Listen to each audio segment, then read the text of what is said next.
মালদার গাজলে রান্নার গরম কড়াইয়ে পড়ে জখম হলেন এক 3 বছরের শিশু। এরপর তাকে উদ্ধার করে তড়িঘড়ি নিয়ে যান গাজল স্টেট জেনারেল হাসপাতালে ভর্তি করা হয়েছে। জানা গিয়েছে ওই শিশুটির নাম বনি রায়, বাড়ি গাজল 20 মাইল এলাকায়। ঘটনাটি ঘটে বৃহস্পতিবার বৈকাল 3টা নাগাদ। জানা গিয়েছে শিশুটির মা বাড়িতে ছিলেন না, বাড়ির পাশের দোকানে ছিলেন। শিশু বাচ্চাটির ঠাকুমার তরকারি রান্না করার সময় গরম কড়াইয়ের মধ্যে পড়ে গিয়ে এমনই দুর্ঘটনা ঘটে। শিশুটির পা হাত পুড়ে গিয়েছে, বেশ ক্ষয়ক্ষতি হয়েছে। শিশুটির মা সন্তোষী সাহা বলেন, আমি কিছু জানি না, বাড়িতে ছিলাম না, হাসপাতালে চিকিৎসার জন্য নিয়ে আসা হয়েছে। দুর্ঘটনার সময় আমার শাশুড়ি ছিলেন বাড়িতে।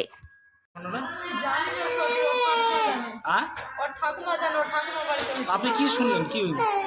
আমি দোকান চালাই, দোকানে ছিলাম। হ্যাঁ, তারপরে দেখছি যে আমার বাচ্চা বলে কি হয়েছে, সবাই বলছে যে তোর বাচ্চা কি হয়েছে, কি করছি, দৌড়ে যাই দেখছি যে এরকম তরকারিতে পড়ে গেছে নাকি বলে। কি পড়ে গেছিল? তরকারিতে পড়ে গেছে। রান্না করতে তরকারিতে? কে রান্না করছিল? হ্যাঁ, ঠাকুমা। ও ঠাকুমা। কি নাম ঠাকুমার? কল্পনা রায়। কল্পনা রায়। বাড়ি কোথায়? 20 মাইল। 20 মাইল। আপনার কে হয়?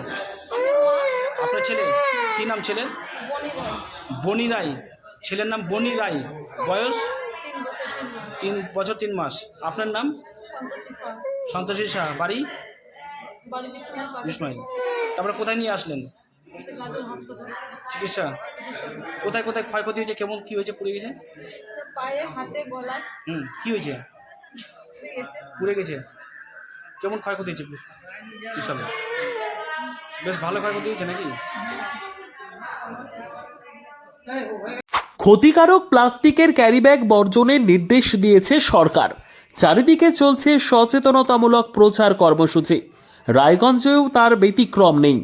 ক্ষতিকারক প্লাস্টিক পরিবেশকে চরমভাবে দূষিত করছে। এর থেকে নিস্তার চাই। তাহলে উপায় কি? চিন্তা নেই, রায়গঞ্জে চলে এসেছে বিকল্প ব্যবস্থা। সবার জন্য সুখবর। পশ্চিমবঙ্গ সরকারের অনুমোদনে আগামী সপ্তাহ থেকেই শহরে তৈরি হতে চলেছে পরিবেশ বান্ধব দূষণমুক্ত বিভিন্ন ধরনের বায়ো ক্যারিব্যাগ, যা অবশ্যই পচনশীল। একেবারে সুলভে পেয়ে যাবেন আপনারা। আগ্রহী বিক্রেতা ও ডিলারশিপের জন্য অতি সত্বর যোগাযোগ করুন আমাদের সাথে। আমাদের ঠিকানা ইকো ক্যারি ইন্ডাস্ট্রিজ, জেলখানা মোড়, রায়গঞ্জ, উত্তর দিনাজপুর। আমাদের মোবাইল নম্বর 7001178352 অথবা 9434171272 অথবা 8250161082 অথবা 9800217806।